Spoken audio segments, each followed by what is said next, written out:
How you are treating it as a writ of quo warranto, because the court has not taken up individual offices, but the court has only struck down the notification issued by the Election Commission of Pakistan. So this is not simply sitter, in my view, tentatively, that this was a writ of quo warranto. My lord, It came here not under Article 184, but it was under Article 185. Challenging the judgment of the Peshawar High Court. absolutely correct, my lord, and that is the submission that there was Peshawar High Court. Even if your lordship takes it as a view that it was a 185 matter, I was only pointing out that had they gone to the Peshawar High Court or come to this honorable court under 185(3), the requirement of 199 have not been met. But even more importantly, we have Article 225 of the Constitution. Because the order was, ECP was under challenge, not the individual offices. Yes, my lord. But if the consequence of that is that somebody whose notification has been issued as a returned candidate, that notification is quashed, it cannot be said that that person is not affected. My lord, moving away from the niceties, even if your lordship treats Many it... persons may have been affected. I am just distinguishing the feature between the normal writ and the writ of quo warranto. My lord, if your lordship treats it, for an example, for an argument, treat it as a writ under 199 as a certiorari, quashment of notification. A person who is directly and materially affected by the quashment of the notification is at least entitled to a hearing before this honorable court and a notice from this honorable court. Thirdly, my lord, the submission is that the Constitution clearly provides under Article 225 that no election can be called in question except through an election petition. Your lordship is well aware of that. It's Article 225. 225. And the result of the quashment of this notification was that their elections were undone. This, your lordship, will have to another article which is relevant, and I just refer to it over here and move on, is Article 175, paragraph 2 of the Constitution, which says that no court shall have a jurisdiction save as it vested in it by law or the Constitution.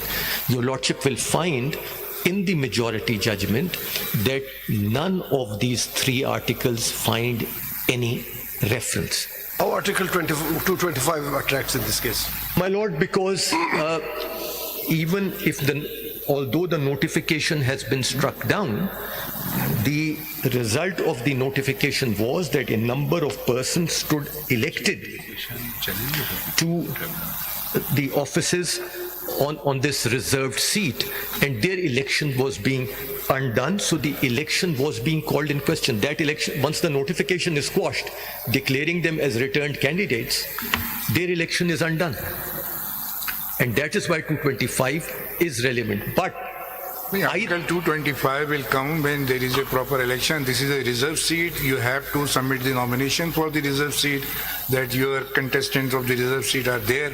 So the seats may be allocated proportionality के साथ, जो proportional representation system mention है इसके अंदर. Correct, my lord. So Article 225 में reserve seat का तो कोई judgment ही नहीं है. There is no judgment of election tribunal for that. my lord, yes, the nomination papers for reserved seats are filed in the same way Yes, I as understand. nomination papers for the general seats. They are scrutinized in the same way. Where the nomination papers are rejected or accepted, the challenges to them before the election tribunals are made in the same way. And post-election, if it is found that a candidate has been wrongly elected, a challenge is made before the election tribunal in the same way. Between the candidates who allegedly deprive of the seat, between the candidates, he can or he can challenge. Yes, But in ma'am. this case, the reserve seat notification has been struck down. So we just want clarity whether Article 225 in that regard is applicable, because what do you mean to say that the notification should have been challenged before the election tribunal? Then there was no case like that. That is my submission, and I'll deal with it in greater detail. I'm just outlining these at the moment.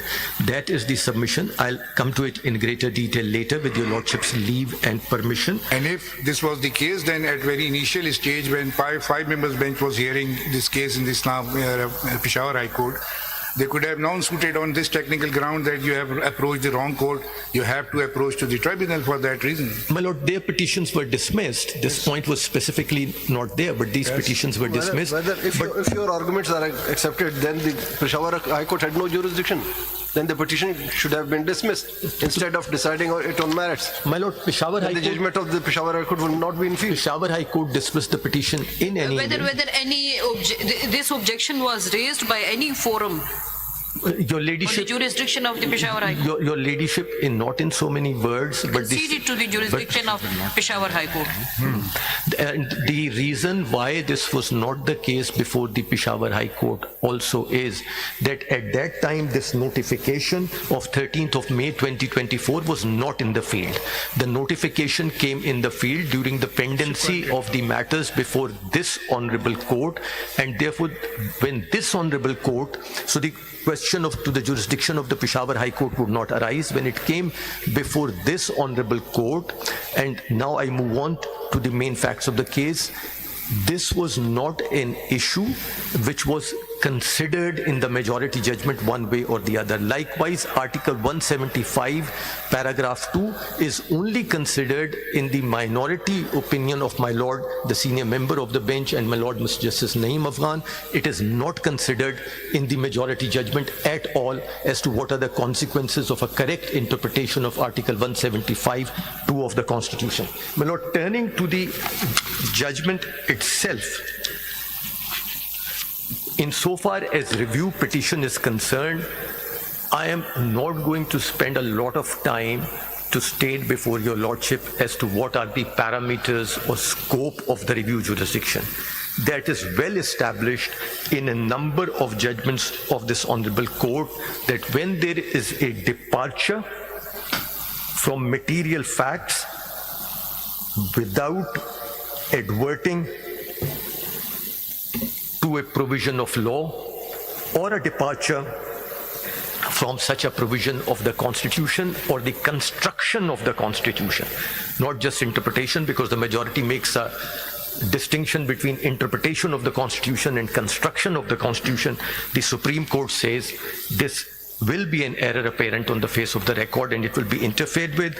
My lord, the judgment is Pakistan versus Fecto Belarus, PLD 2002, Supreme Court 208. The relevant page is 216. The relevant paragraph is paragraph 12. It is at tab 1, volume 2 of your lordship's bundle. I am not reading it, I am just identifying it. My lord, the same view has been expressed in the judgment reported as Justice Qazi Faiz Isa versus President of Pakistan, PLD 2022, Supreme Court 119 at 170B and 171, paragraph 48, page 178, para 2. And my lord, I read from paragraph 48 only a few words. The principle is clear. I need not detain your lordship to open the book. It is in volume 2, tab 6. The relevant portion is highlighted. And the lordships hold that therefore whenever they find that the judgment or order of which review is sought was pronounced or made without adverting to and in contravention of any provision of law or the Constitution, they must correct the error. Volume 2 आपने दिया है? Volume 2 दिया sir. पहले वाले volumes में पहले वाले